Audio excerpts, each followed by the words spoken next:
All right, guys, going to be getting into the Christmas Day slate for you guys. So first and foremost, Merry Christmas, everyone. Hopefully you guys had a good day yesterday. Hopefully you guys have a good day today. Going to be breaking this down. With that, I am recording this video a little bit earlier. Got to travel this morning. So some of the data points that I would typically give you guys are not going to be in this video in terms of the tools for Occupy Fantasy, because typically they update around 7 or 8 a.m. Central Standard Time. This video is being made about 2 hours before that, just so you guys know. Still going to go through the same lineup process and everything, but I'm going to go more of a game by game breakdown so that, you know, if you guys are playing showdowns and whatnot, you guys can play that and get that information for the showdown slate specifically. And it's going to go in that order as well of how the slates are broken up. So if you guys enjoyed the video, make sure to give a like and subscribe. Let's get into it, starting with the injury news. So looking at the injuries, the biggest news that we got is that Devin Booker is going to be back. Okay, so with Devin Booker back, that really changes this slate, the dynamic of the slate. And that's really the biggest news for players that were maybe questionable that are going to sit. We know that Steph Curry is going to sit. Okay.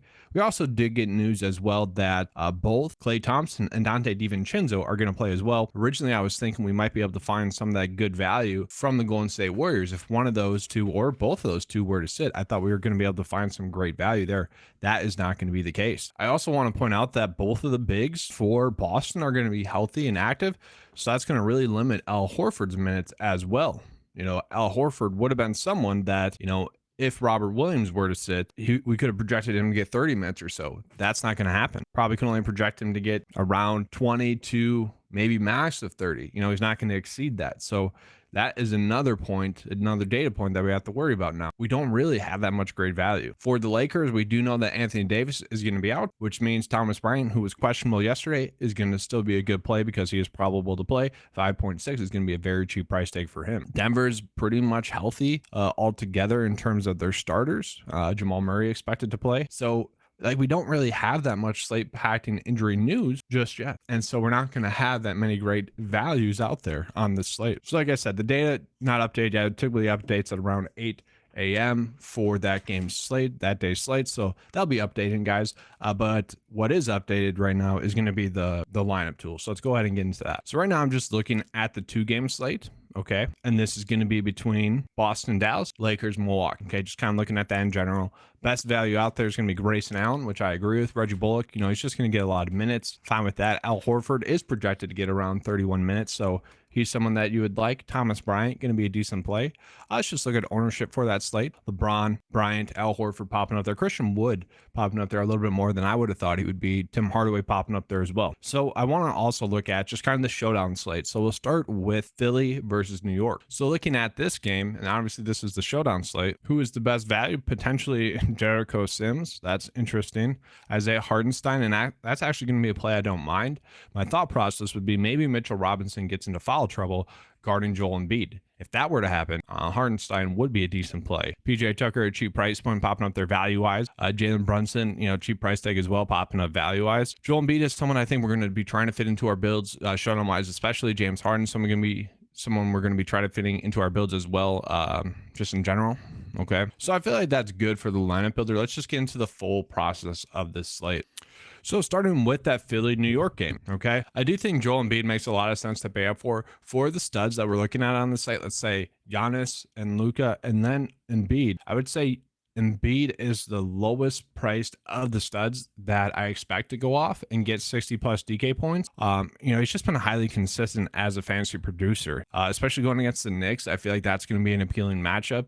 I don't think we have to worry about it too much. And so I do expect him to get 50 plus, but you know, also expecting around 60 DK points out of him. The issue with him is that I feel like the best price points we're getting on this slate in terms of upside are going to be at the center position. So that is the difficult part about trying to play him. James Harden at 9.7, you know, obviously I do like him. He's a little bit of a hit or miss play. And, you know, maybe just a game stack play. Can James Harden go off for 50, 70 even? Sure. Like that certainly could happen, but one of these games where he gets 35 DK points or so could easily happen as well. It's not a bad NBA game, but DFS wise, that's the worry. And so I kind of feel like, yes, you can play James Harden a little bit, but more of a GPP only play for one, and two, not someone you're particularly going out of your way to play. Now, the matchup with New York is great. You love the matchup with New York. Looking at Julius Randle. Julius Randle is at a good price tag, and he could easily go points. Okay. Not a terrible play there as well. Some other players I like in this game. Jalen Brunson is going to be a fine play at his price point. I feel like RJ Barrett, although last 2 games have been spectacular, I feel like he's priced up a little bit too much as well. Could he easily go out and break the slate? He could. I do want some pieces of him in GPPs, but also don't want to go crazy with him either. So someone I'm certainly looking at, but not someone I'm going too crazy with. Quickly could be a decent play. I don't mind that. Like I said, Hartenstein could be a decent play if Mitchell Robinson were to get into foul trouble. You're really hoping for him to get 20 minutes and get 18 or so DK points. At 3.2, you would certainly take that. Showdown wise, he's a play that does make sense because he's just going to get you some raw points, going to get you 10 DK points or so. So if you're playing a showdown slate, play him. Okay. Now we're getting into the LA Dallas game. And let's just take a look at the over and unders as well. So one of the higher scoring games on the slate is going to be the Lakers versus Dallas, but let's go ahead and see the spread. Okay. So the spread is pretty big. I start to worry about games kind of being a blowout when it gets to over like 7.5, 8 or so. So there is the potential that this game could be a blowout. So that is a partial worry for me that we could potentially be seeing a blowout. All in all, though, like I like Luka still. If you can pay up for Luka, certainly do it. Like I said, I think I'd rather go Embiid on the slate if I'm really paying up for a stud. But really, I mean, any one of them can go off. We just saw Luka go off against Houston, which to me is a very similar matchup to this matchup with the Lakers. So it wouldn't be shocking to see him go off. I do think LeBron James still at 10.5 is going to be someone we're trying to play, especially on the slate where I didn't really love any like small forwards or even power forwards that much. So LeBron is going to be a play that makes a ton of sense. Averages over 50 fantasy points per game or per 36 with Anthony Davis off the court. Anthony Davis is obviously going to be off the court. We can see LeBron has been extremely consistent lately as well. Given that's a Christmas Day game as well, I expect him to step up. So he is like the first starting point to me today. I will say that like Westbrook is a play that is standing out to me as well. The issue with Westbrook is that the minutes haven't been there for him. Okay, if we could accurately project him to get 30 minutes, he'd be a lock and load play. But he's gone 23 and 25 minutes the last 2 games, and those were close games. They weren't blowouts, and he's been extremely productive in the small time. If he were to get a little bit extra run, Westbrook would be a standout play. I think he makes for a good GPP play given the upside that he has, and he does have a nice floor. Like he's not priced up too much. Someone you want in GPPs in case those minutes come there, on the Christmas Day slate and whatnot. But not someone like you need to go out of your way to play, just given the fact that those minutes haven't been there. Thomas Bryant is going to probably be one of the most chalky plays on the slate because he should be. Just been highly consistent with Anthony Davis not on the court. 5.6 for a guy that's, getting 30 or so minutes, should be able to get 30 or so DK points. At the very least, we're expecting 25 DK points as a floor, which given the price tag, you would take. So Thomas Bryant going to be someone that's going to be tough to pass up on. And then Austin Reeves as well, just given the minutes that he's most likely going to get in this game, it's going to be tough not to like him. Probably going to get around 30 or so minutes, and then probably just going to get around 20 DK points. Now, can we lock him into 20 DK points? No, but if we can get around that, like we've seen the last 4 games, then I'm okay with that. With Anthony Davis off the court, they kind of shift him in there a little bit more. He gets a little bit more of a minutes bump. So obviously Anthony Davis is still out. Reeves should be a decent price point play. I like the fact that we can play him at the guard or forward position as well.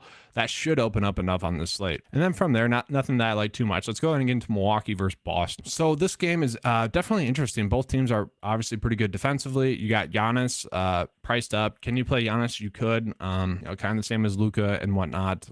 Expect him to be a solid fantasy producer. But not really expecting him to break the slate, especially if Chris Middleton played as well. Tatum and Brown, they're both difficult plays as well. I kind of like pairing them together and trying to lock in like 100 DK points, combining those two. But at the same time, they're difficult to play. Like the Boston Celtics are kind of loaded in terms of players that could go off. It's kind of just a guessing game with them. Like, sure, obviously the pecking order is like Tatum, Brown, but like it wouldn't be shocking if Marcus Smart has a good game. He's been pretty consistent lately producing fantasy wise. You got Malcolm Brogdon in there, you got Al Horford there, Robert Williams, Grant Williams, Derek White. Like they have a lot of players that can produce fantasy wise, and it wouldn't be shocked if those players go off. Drew Holiday, I'm fine with that as price point. Can he go for 40 DK points? He can. I kind of like the idea of just paying down for like Westbrook or Jamal Murray at a cheaper price tag with probably just as much upside, just a little bit less of a floor. Bobby Porter's just not been consistent lately. I don't know if we can play him. Brook Lopez, I did like a little bit more when it seemed like he'd be getting a majority of Al Horford. I still think Brook Lopez is a little bit too cheap. Like for him to go for 30 DK points, it doesn't really take much. He's obviously been a very consistent fantasy producer this season. 5.9 just seems like a little bit too cheap of a price tag for him. At the same time, I feel like we'd be forcing it a little bit. Now, Al Horford as price tag 5K as a cheap price tag, having projected in here, remember, in the lineup builder to get over 30 minutes. And if he gets over 30 minutes, he is a strong price point play. But I kind of like the idea of going with Robert Williams. Okay. We've seen him be back this season, sat out the last game with an illness. But if he can get 20 or so minutes at 4.3, if we can get 20 or so DK points, that's what I like. And this is part of the issue on this slate is that I think the best value we can project on the slate is going to be at the center position. So something like Robert Williams would make a lot more sense there. So he is someone where, I think we're going to be playing two centers. Derek White, I'm fine with. I don't love him as a play, but can he get 20 minutes and 20 DK points? Sure. Grayson Allen, can he get shot or get hot shooting the basketball? He certainly could. Going to get over 20 minutes, just needs to get hot. I kind of expect these games to be played as more of a playoff atmosphere type game. So, maybe Boston's really geared up on stopping Giannis to get to the paint and whatnot, and he's kicking the ball a little bit more frequently. And maybe Grayson Allen's like 6 threes and making 4, that's kind of him as a play. And that'd be the same as Pat Connaughton playing a little bit less minutes. Okay. Same thought process. Just want him to shoot the ball and make all of them. Based, educated decisions there. Obviously not players you're going out of your way to play individually. They'd be part of maybe a game stack or just trying to find some value. So looking at the Golden State Warriors, they are still going to be without Curry. They are still going to be without Wiggins. So that should mean Jordan Poole is going to be a decent price play. Not a terrible play.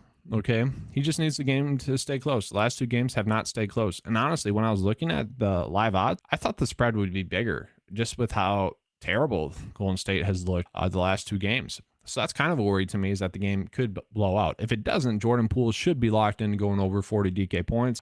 You get Klay Thompson at kind of an elevated price tag, honestly.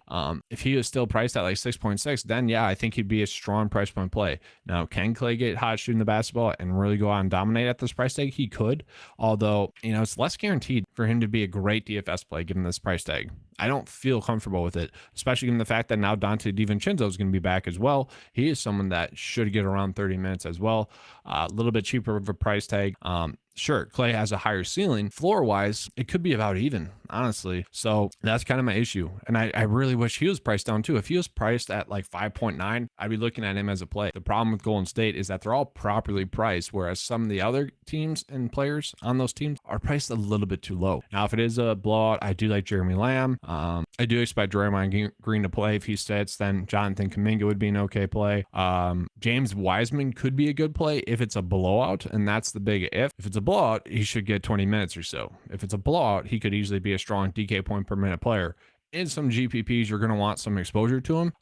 But if it's not a blowout, probably going to be Kuminga, probably going to be Looney. Now let's get into the last game on this slate. We got Phoenix versus Denver. So Devin Booker expected to play. That kind of ruins CP3 as a play and kind of ruins DeAndre Ayton as a play. At the same time, Devin Booker could be someone that you're looking at playing.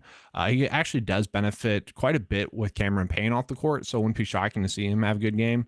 Landry Shamet is still at a okay price tag. Obviously not as good of a play with Devin Booker playing. I kind of thought he'd be a very strong play if Booker sat, especially given the price tag. We saw the last few games with Booker off the court. Shamet had been shooting the basketball a ton, over 10 times, and had been productive. Now, could that carry over into this game? It could. Okay. I think he still could be a strong price point play, and I kind of like him right now, especially more of as lineup filler. Okay, we can play him at the guard or small forward position, but I don't love it. Like, you don't feel great about it like you did with some of the other players that I already mentioned. And because all those players, or because Devin Booker is active, it kind of makes all the Phoenix players more or less stay away. That's kind of the issue I'm having. Then if we look at Denver, they're pretty healthy as well. I do really like the idea of playing Jamal Murray.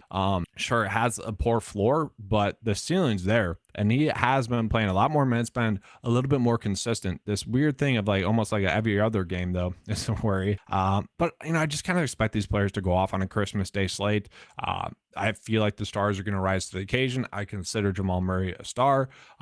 Just needs to be more consistent. As long as he's going to be shooting the ball, 15 plus times, should be a good play. So on this slate, especially considering his price tag, I'm willing to take that. I'm willing to try to capture that upside. So he is someone I'm certainly going out of my way to play.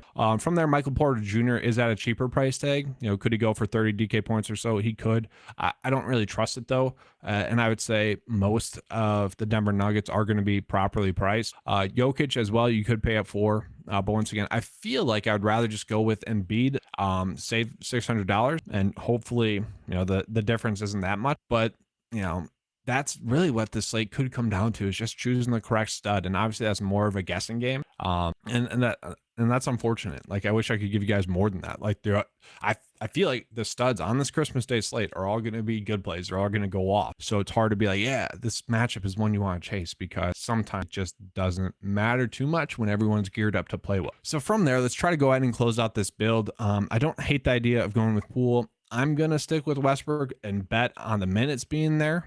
Okay, obviously this is something we could go ahead and change, maybe closer to slate. The issue with going Westbrook is that it leaves me with someone like Dante DiVincenzo, who I don't particularly love. Okay, but that's kind of the thing. I don't love that many forwards. Like, I like Randall. Like, I'd be fine paying up for him. I like Tatum. I like Brown. I like Giannis, obviously, but they're higher priced players. You could go RJ Barrett as well, but I feel like he's priced up a little bit too much. And for the lack of value that we have at the forward position, that's a big worry to me. Like, sure, could we trade DiVincenzo for Connaughton and hope like Connaughton has a hot night shooting the basketball, from 3-ball? Sure. And then you could easily pay up from Westbrook, maybe go James Harden. Like, you could do that. Like, I'm fine with that as well. Yeah, obviously 5 game slate. If you're doing multiple entries, you can mix and match lineup process. But that's all I have for you guys for this video. Wanted to give you guys the game by game breakdown as well, so you guys can use it for showdown purposes as well throughout the day. Hopefully you guys enjoyed the coverage. If you did, you know what to do. Give a like and subscribe. That helps us be able to put out more content for you guys. Let's have a good slate. Good luck, guys, and Merry Christmas.